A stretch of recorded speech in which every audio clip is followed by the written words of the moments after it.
오늘 하나님께서 우리에게 주신 말씀은 베드로전서 4장 7절로부터 11절까지입니다. 제가 가진 성경으로 신약 381쪽에 있습니다. 제가 봉독하도록 하겠습니다. 만물의 마지막이 가까이 왔으니 그러므로 너희는 정신을 차리고 근신하여 기도하라. 무엇보다도 뜨겁게 서로 사랑할지니 사랑은 허다한 죄를 덮느니라. 서로 대접하기를 원망 없이 하고 각각 은사를 받은 대로 하나님의 여러 가지 은혜를 맡은 선한 청지기 같이 서로 봉사하라. 만일 누가 말하려면 하나님의 말씀을 하는 것 같이 하고 누가 봉사하려면 하나님이 공급하시는 힘으로 하는 것 같이 하라.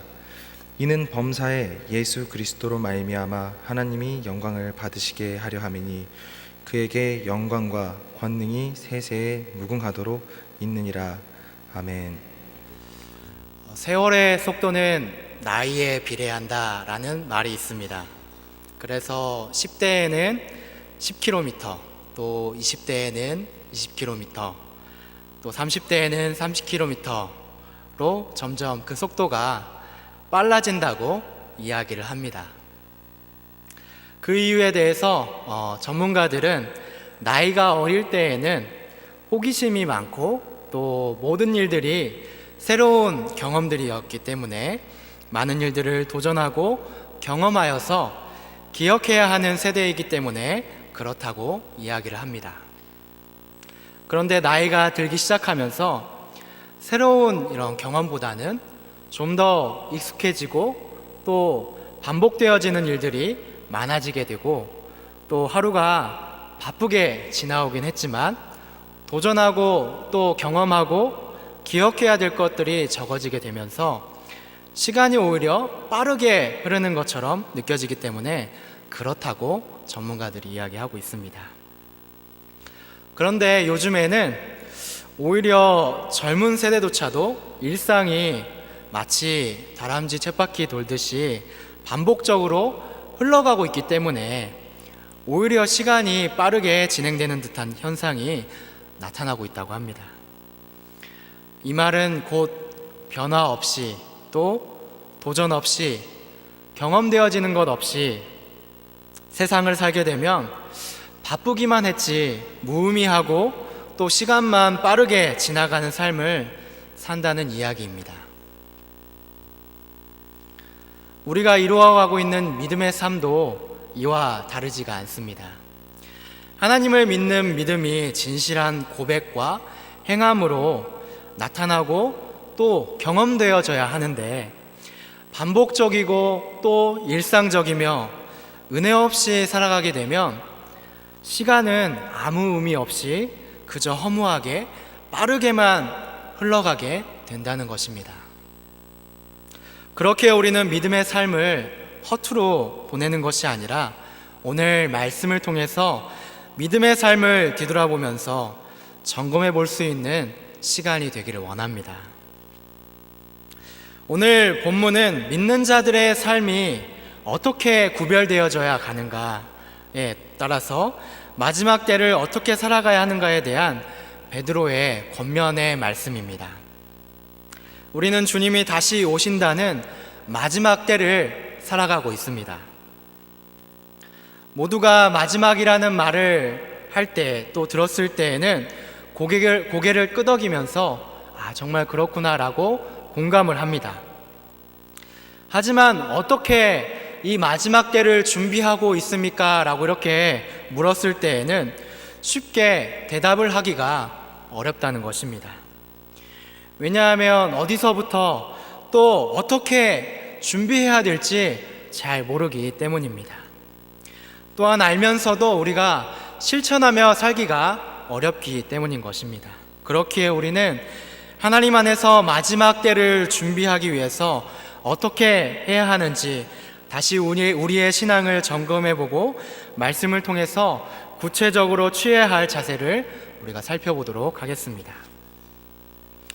우리 오늘 주신 본문의 말씀 7절 말씀을 다 같이 다시 한번 읽어보도록 하겠습니다. 베드로전서 4장 7절 말씀입니다. 다 같이 다시 한번 읽도록 하겠습니다. 자, 시작.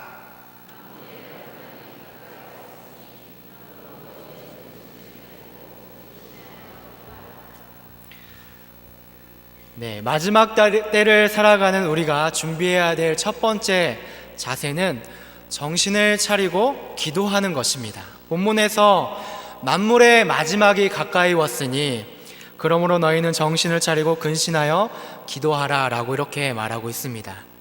이 본문을 기록한 베드로 사도는 우리에게 모든 것들의 끝인 마지막이 가까워왔다는 이 경고의 메시지를 정신을 차리고 근신하여 라고 이렇게 그런 말로 경각심을 우리에게 주고 있습니다. 이는 어떤 면에서 이 베드로 자신의 아주 뼈아픈 경험에서 나온 이 겉면의 말씀과도 같다고 우리가 볼 수 있습니다. 베드로는 주님이 마지막을 준비하실 때 깨어 기도해야 될 아주 그 결정적인 시기에 오히려 잠에 취해서 기도하지 않은 모습을 우리가 성경을 통해서 살펴볼 수가 있습니다. 이로 인해서 평생 잊지 못할 실패를 베드로는 경험하였던 것입니다. 주님이 그렇게 깨어서 기도하라고 말씀하셨음에도 불구하고 그 말을 듣지 않고 새겨듣지 않고 기도하기를 게을리하였다는 것입니다. 그리고 그날 영적인 게으름과 무지로 인해서 주님을 배반하고 주님을 모른다고까지 하는 실수를 저질렀습니다. 그러므로 이 본문의 말씀은 베드로에게 있어 뼈아픈 경험이 있는 간절한 권면과 부탁이라고 할 수 있습니다. 우리가 살아가는 이 세대도 마지막을 준비하여 늘 깨어있지 않으면 영적인 무지와 또 안일함에 놓일 수 있음을 우리는 오늘 말씀을 통해서 기억해야 할 것입니다. 무엇보다도 우리가 살아가고 있는 이 시대는 더욱더 정신을 차리고 근신해야 된다는 것을 알 수가 있습니다. 왜냐하면 모든 것이 하루가 다르게 변해가고 있는데 그 변화 속에 주님이 원하시는 뜻과는 정반대로 흘러가고 있기 때문입니다. 공중의 권세 잡은 자들이 이 세상을 장악하여서 낮에는 우리가 세상 일에 쫓겨서 정신없이 바쁘게 살아가도록 하고 있고 또 밤에는 쾌락과 향락에 빠지게 하여서 하나님이 없이도 즐겁고 기쁘게 살아가게 하고 있다는 것입니다. 그래서 굳이 주님이 우리 삶에 있지 않으셔도 해야 할 일과 즐길 거리들이 우리 주변에 너무나도 많이 있다는 것을 우리가 알게 해준다는 것입니다. 마치 소돔과 고모라의 시대처럼 사람들이 땅의 것에 정신을 두게 하고 또 마지막 때를 준비하게 하지 못하게 하여서 영적인 무지와 게으름의 때를 살아가도록 끊임없이 사단이 요구하고 있다는 것입니다. 그렇게 우리가 영적으로 깨어있지 못하고 잠시만 눈을 돌리게 되면 세상의 염려와 또 세상이 주는 행복에 매여서 하나님을 잊어버리게 되고 우리 자신을 의지하고 영적인 소망보다는 육적인 물질의 노예가 되어서 살아간다는 것을 우리가 말씀을 통해서 알 수 있습니다. 특히나 우리 젊은 세대들은 그러한 유혹에 더 깊숙이 빠질 때가 많이 있다는 것입니다. 영적인 유익보다 물질의 유익과 평안이 더 깊이 우리 마음속에 자리 잡고 있기 때문입니다. 그러나 우리는 그러한 유혹에 빠지지 않도록 깨어 있어야 한다는 것을 말씀을 통해서 깨달아야 할 줄로 믿습니다. 요즘에 사람들에게 전도를 하면 나중에 라는 말을 쉽게 하곤 합니다. 내가 좀 잘 지내고 그때 편할 때 믿겠다는 이야기들을 하고 있습니다. 그러나 끊임없이 편리함을 추구하는 우리 인간들 앞에 편할 때라고 하는 그 말이 과연 언제인지 알 수 있을까요? 더 많이 가지기를 원하는 인간의 속성 때문에 하나님을 믿지 못하게 된다는 사실입니다. 마지막을 우리가 준비하지 않으면 편리함과 안락함만을 추구하려 한다는 것입니다. 그러나 오히려 우리에게 평안함이 찾아올 때 그 위기가 닥쳐오기 마련인 것입니다. 또 영적인 무지가 올 수 있습니다. 이스라엘 백성들도 마음이 평안할 때 하나님을 잊어버리고 교만과 영적 무지로 사람을 의지하게 되고 또 세상을 의지했다가 멸망의 길에 놓이게 되는 것을 우리가 성경을 통해서 알 수 있습니다. 우리 사랑하는 형제 자매 여러분, 우리는 준비해야 됩니다. 바로 주님이 오실 마지막을 정말 간절하게 또 소중하게 늘 우리 마음속에 지켜야 될 줄로 믿습니다. 호스피스로 사역하시는 목사님의 이야기를 들은 기억이 있습니다. 삶의 마지막을 준비하시는 사람들에게 하나님을 영접하시게 하는 그런 사역이었는데, 그분들은 마지막을 준비하면서 저마다 왜 그때 내가 그러지 못했을까 하는 후회들을 많이 했다고 합니다. 그래서 자녀를 사랑하지 못했던 후회, 또 부모를 사랑하지 못했던 후회감들, 또 여러 가지 후회감들이 그 마음속에 있었다고 합니다. 그러나 아파서 병으로 또 나이가 들어서 마지막이 우리에게 찾아오는 것만은 아닙니다. 우리도 언제든 마지막 때가 올 수 있다는 것입니다. 그렇게 주님 오시는 마지막을 준비하는 우리 성도들의 모습으로서 후회할 일들보다는 주님을 위해서 지혜롭고 거룩하게 준비하는 모습이 필요하다는 것입니다. 오늘 7절 말씀을 통해서 보게 되면 우리가 정신을 차리고 있다면 행해야 될 다른 한 가지는 바로 근신하면서 기도하는 것이라고 이야기하고 있습니다.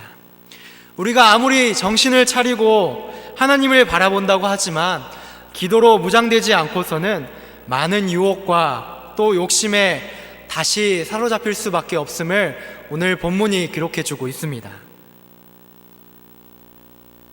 그런데 요즘 우리 주변을 보게 되면 예전보다 기도하는 이들이 많지 않습니다.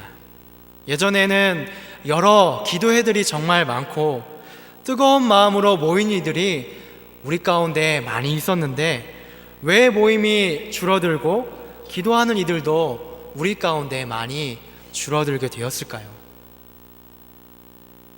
너무나도 급변하는 사회로 우리가 자꾸만 다른 일에 우리가 집중을 하다 보니까 우리의 우선순위도 자연스럽게 바뀌게 되고 결국에는 영적인 나태함과 안일함에 빠지게 되는 결과를 낳게 되었다는 사실입니다. 사랑하는 우리 성도 여러분, 무엇보다도 우리는 주님 앞에 기도하는 시간을 가져야 합니다. 하나님 앞에서 진실한 마음으로 또 마음을 다하는 기도를 올려드려야 될 줄로 믿습니다. 진실한 기도는 하나님의 마음을 감동케 합니다. 또 하늘의 문을 열게 한다고 합니다. 기도는 하나님과 영적인 소통을 이룰 수 있게 해주고 그분의 뜻을 깨닫게 해주고 있습니다. 그렇게 우리가 진실하고 간절하게 기도하여서 영적인 안일함과 나태함에 빠지지 않고 하나님만 바라보는 우리 모두가 되었으면 좋겠습니다. 오래전에 대학교 친구들과 함께 수련회를 간 기억이 있습니다. 함께 사역을 하는 친구도 있었고 또 배움을 같이 하는 친구들도 있었습니다. 늘 함께여서 서로가 친했지만 그들의 속 깊은 사정까지는 알지 못했습니다.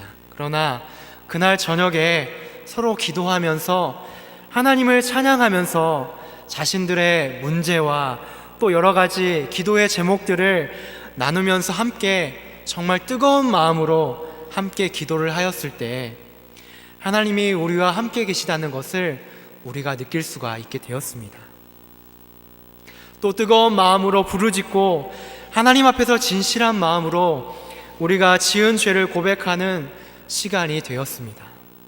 그리고 함께 나아가야 할 길을 하나님께 온전히 맡기게 되는, 또 기도해주는 그러한 시간이 되었습니다.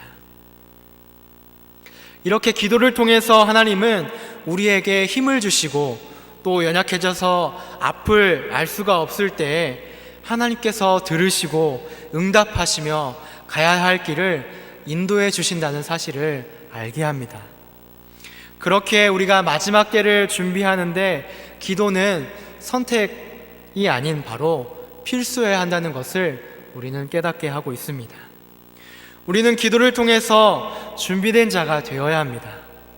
우리가 드리는 예배도 그렇습니다.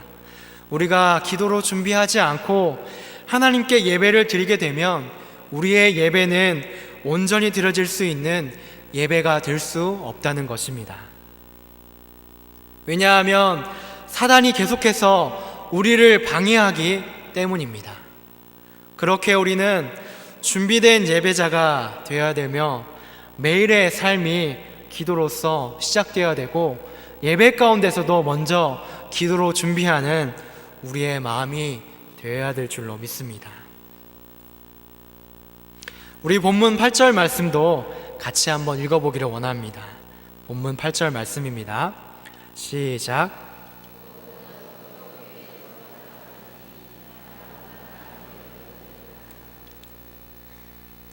종말을 살아가는 우리가 준비해야 될 두 번째 자세는 뜨겁게 서로 사랑하는 것이라고 기록하고 있습니다.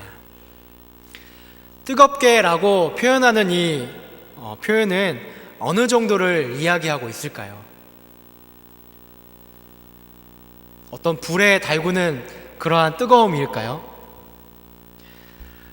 본문은 간절히 또 열심히 사랑을 잃지 않도록 진지하고 순결한 사랑을 뜨겁게라는 표현으로 사용하고 있습니다. 마지막이 가까우게 되면 사람들은 더 각박해지고 더 악해질 것이라는 이야기입니다. 사랑이 식어지고 서로를 비방하게 되고 질투하고 서로가 아닌 자신만을 사랑하게 될 것입니다.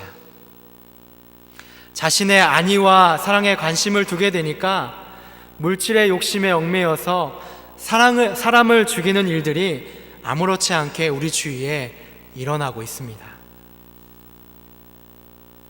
이유 없이 대낮에 살인을 저지르는 알 수 없는 일들도 우리 주변에 일어나고 있습니다.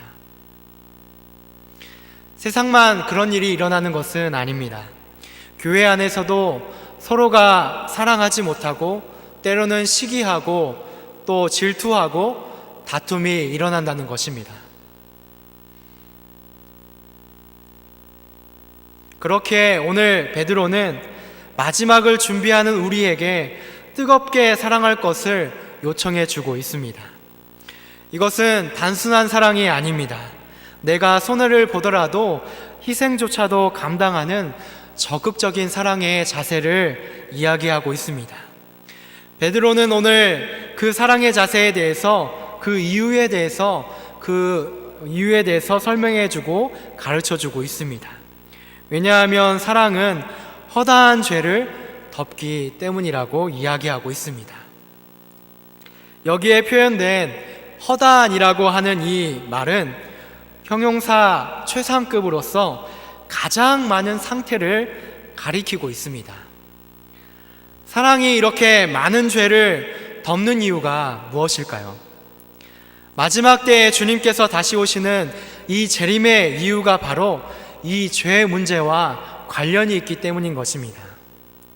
사랑이 죄로 인해서 하나님 앞에 다가가지 못하게 하는 문제를 덮어주게 되고 해결해 준다는 사실을 베드로는 교훈해 주고 있습니다. 하나님께서 그리스도를 이 땅에 보내주신 이유도 바로 인류의 죄를 해결해 주시기 위해서였고, 다시 재림하시는 그 이유도 이 죄의 세력을 제거하여서 하나님의 나라를 이루어 가시기 위함임을 알게 하여 주십니다. 사랑은 이렇게 성경의 가장 가르침 중에서 핵심인 것입니다. 하나님도 우리를 사랑하셨기 때문에 그분의 아들을 보내주시게 되었고 십자가의 사랑으로서 우리를 구원해 주셨다는 사실입니다.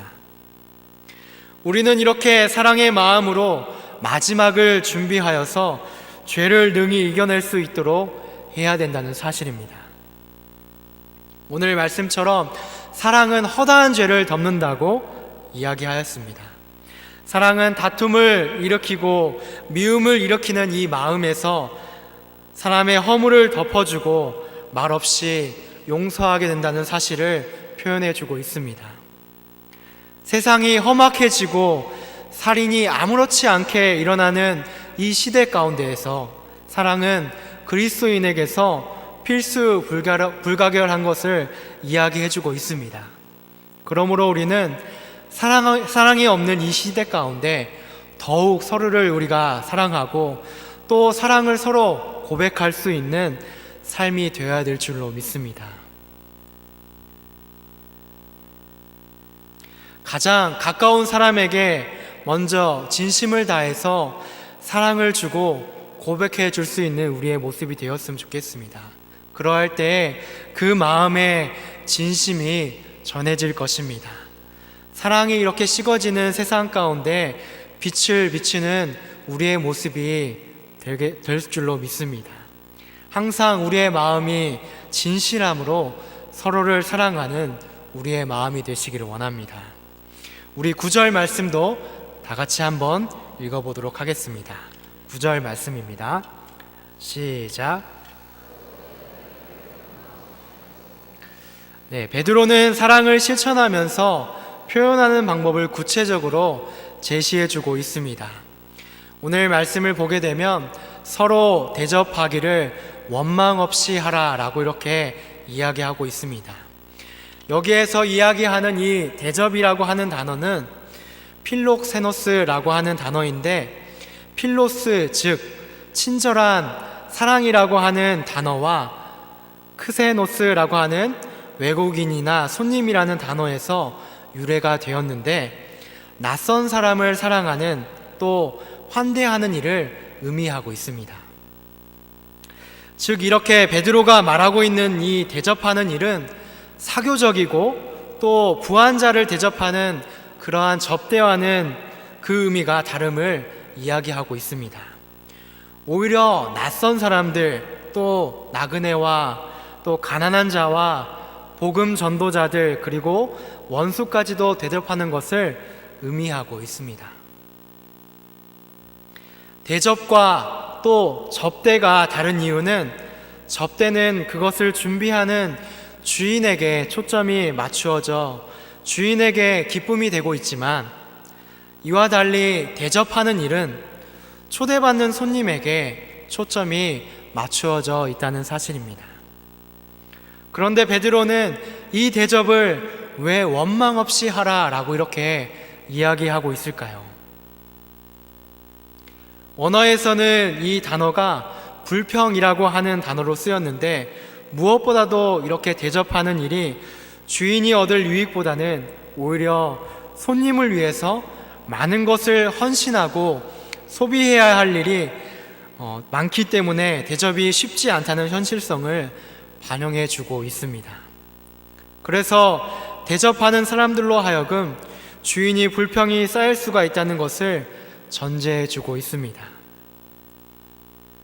성경에서 향유옥합을 준비하여서 대접했던 여인과 예수님을 대접이 아닌 접대로 대한 바리새인 시몬의 모습이 우리에게 잘 교훈해 주고 있습니다. 여인은 진실한 마음으로 자신이 가진 향유옥합을 깨뜨려서 예수님의 발에 붓고 눈물로 자신의 죄를 회개하며 예수님께 자신의 귀한 것을 드려서 헌신한 반면에, 자신의 집으로 초대한 이 시몬은 예수님께 무엇을 얻을 유익으로 아무것도 행하지 않고 오히려 예수님의 행동을 보고 원망했다는 것입니다. 또 불평과 불만을 품었다는 것입니다.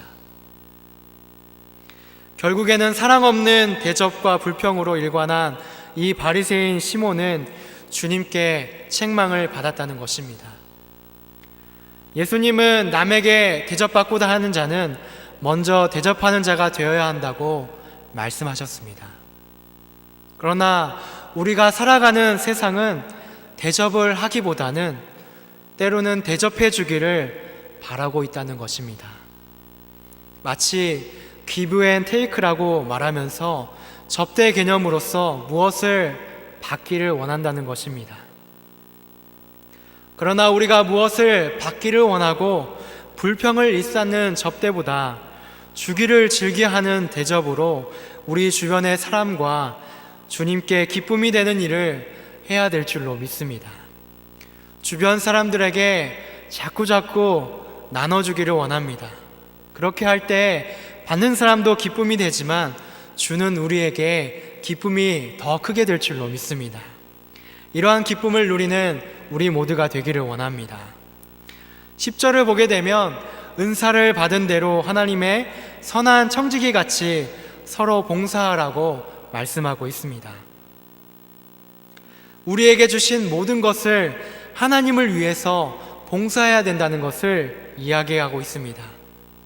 주님께서 주신 그 청지기의 사명을 감당해야 한다는 것을 이야기합니다. 청지기라고 하는 말은 집안을 관리하는 이 봉사자로서 그 자신의 재산은 없지만 주인의 재산을 그 주인의 뜻과 지시에 따라서 분배하는 일을 담당하는 자를 이야기하고 있습니다. 이 말은 하나님께서 주신 은사와 개인의 소유물로서 우리의 즐거움과 유익을 위해서 주어진 것이 아니라 하나님의 백성들의 공동체인 교회의 유익을 위해서 각 개인에게 우리에게 주신 은사들을 맡기셨다는 것을 의미하고 있습니다. 그러므로 모든 믿는 자들은 선한 청지기가 되어서 하나님의 뜻을 따라서 하나님의 은혜를 나누고 또 교회의 덕을 세우고 유익을 끼치도록 최선을 다하는 것이 바로 마지막을 준비하는 우리의 신앙의 자세인 것을 우리에게 설명해 주고 있습니다.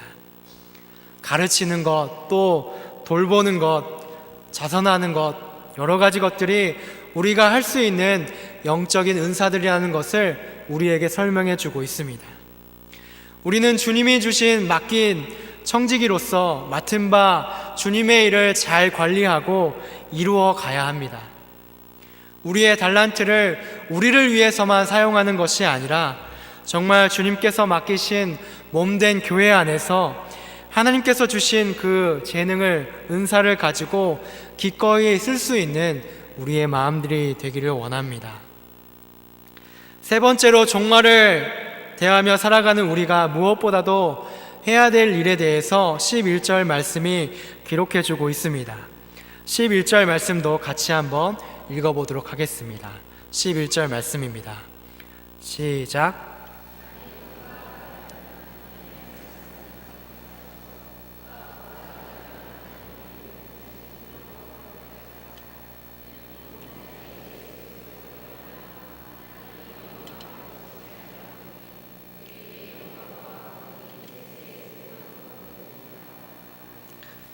마지막 11절을 보게 되면 만일 누가 말하려면 하나님의 말씀을 하는 것 같이 하라고 하였습니다. 우리는 우리가 말을 할 때 항상 하나님께서 말씀하셨던 것을 생각해야 된다는 것입니다. 우리가 말하는 입이 합리적이고 또 이성적인 말을 하는 것이 아니라 성령의 인도하심에 자신을 복종시켜서 하나님이 알려주시는 진리를 선포해야 한다는 것을 말하고 있습니다. 곧 이 말은 믿음으로 사는 사람들은 인간적인 생각들을 버려야 하며 하나님의 뜻을 따라서 말하며 사는 우리가 되어야 한다는 말을 이야기하고 있습니다. 그렇게 남을 비방하고 깎아내리고 아무렇지 않게 상처 주는 말을 우리가 하는 것이 아니라 우리가 정말 하나님의 말씀을 하는 것 같이 영혼을 살리는 말, 또 즉 겸손함으로 서로를 높이고 사랑하는 말을 해야 된다는 것을 오늘 본문이 기록해 주고 있습니다. 하나님께서 권위 있는 말로 우리를 살리신 것처럼 하나님의 자녀된 우리도 서로를 살리는 말을 해야 된다는 것을 이야기해주고 있습니다. 또한 봉사하려면 하나님이 공급해 주시는 힘으로 하는 것 같이 하라고 말을 해주고 있습니다. 이 말은 우리가 봉사를 하는데 우리의 힘과 능력으로 하는 것이 아니라는 말입니다. 우리가 하는 것이 아닙니다. 어떠한 봉사라도 그 힘이 하나님으로부터 왔다는 사실을 우리가 명심하고, 하나님이 마음의 지혜와 육체의 강건과 물질적인 지원을 공급하고 계신다는 것을 기억해야 된다는 것을 말씀을 통해서 깨닫게 해주시고 계십니다. 그렇게 우리가 맡고 있는 모든 부서와 또 봉사의 자리에서 우리의 힘과 능력으로 하기보다 하나님을 먼저 의지하고 그분께서 주시는 그 힘과 능력으로 기쁨이 되기 위해서 봉사해야 된다는 것을 오늘 말씀이 교훈해 주고 있습니다. 우리가 봉사하는 일은 인간적인 생각과 유익으로 우리의 자신을 자랑하거나 또 우리의 영광을 위해서 봉사하는 것이 아닙니다. 오직 하나님께만 영광을 돌리게 해야 하는 것이 바로 봉사라는 것입니다. 그러므로 우리는 마지막 때를 준비하면서 그분의 권세와 또 능력이 무궁하도록 준비해야 될 줄로 믿습니다. 사랑하는 우리 형제와 자매 여러분, 우리가 말세지마를 살아가고 있는 우리의 삶의 모습은 어떠하고 있습니까? 꼭 때가 가까웠다고 외칠 때에 공감은 하고 있지만, 하지만 세상 속에서 여전히 세상 사람들과 동일하게 세속적이고 또 물질적이고 욕심을 채우기에 급급한 모습은 아닌지 우리의 삶을 점검해 보았으면 좋겠습니다. 우리가 살아가고 있는 이 세상은 잠시 우리에게 맡겨져 있는 나그네의 길과도 같습니다. 그렇게 우리가 마지막 때를 준비하지 않고 살아가게 되면 하나님을 믿는 믿음이 진실한 고백과 행함으로 나타나는 삶의 모습이 없어지게 되고, 때로는 반복적이고 또 일상적이며 은혜 없이 살아가게 되며 시간은 아무 의미 없이 그저 허무하게 또 빠르게만 흘러가게 되고 결국 장차 멸망할 성은만을 붙들게 된다는 사실입니다. 우리는 이 어지러운 세상 가운데서 세상 풍조에 우리가 이리저리 흔들리는 것이 아니라 더욱 오늘 주신 말씀을 통하여서 정신을 차리고 또 경건의 시간을 갖기 위해서 늘 우리가 노력을 하고 흔들리지 않도록 우리가 기도함으로 하나님께 도우심을 구할 수 있는 여러분들이 되기를 원합니다. 또한 우리가 뜨거운 마음으로 서로를 사랑하고 또 주신 은사들을 선한 청지기로서 감당해야 할 것입니다. 하나님께서 우리 가운데 일하시도록 늘 하나님의 말씀하시는 것 같이 우리가 그렇게 우리의 입술을 주장하여서 말을 하고 또 하나님이 공급하시는 그 힘을 얻어서 그분에게만 우리가 영광을 돌리며 살아갈 수 있는 우리의 마음이 되었으면 좋겠습니다. 사랑하는 우리 형제와 자매 여러분, 우리가 정말 하나님께서 주시는 이 베드로 사도의 이 교훈을 통하여서 마지막 때를 준비하고 있는 여러분들의 모습이 오늘 말씀을 통해서 우리의 삶 속에서 나타날 수 있는 여러분들의 삶의 모습이 다 되기를 원합니다. 함께 기도하도록 하겠습니다. 사랑의 하나님, 감사합니다. 하나님의 은혜 가운데 저희들 이곳 가운데 불러주시고 주님의 귀한 말씀을 통하여서 깨닫게 하시고 듣게 하심을 감사합니다.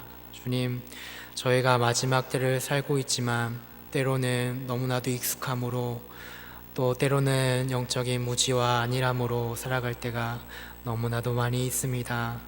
주님, 무엇보다도 우리가 살아가면서 영적 무지와 안일함에 빠지지 않도록 더욱더 우리가 정신을 차리고 근신하며 하나님 앞에 나아갈 수 있도록 도와주시옵소서.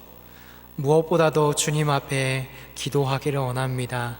우리의 삶이 정말 하나님께 합당하게 살아갈 수 있도록 기도할 수 있도록 도와주시옵시고, 늘 주님께서 주시는 그 은사를 통하여서 주님께서 하시는 말씀처럼 그렇게 우리의 입술이 주님 말씀하시는 대로 말하게 하여 주시옵시고, 주님께서 공급해 주시는 그 힘으로 우리가 삶에서 또 우리의 주시는 교회 안에서 봉사할 수 있는 우리의 마음이 될 수 있도록 도우시옵시고 붙들어 주시옵소서. 우리 또 하루를 살아갑니다. 또 삶을 살아갑니다.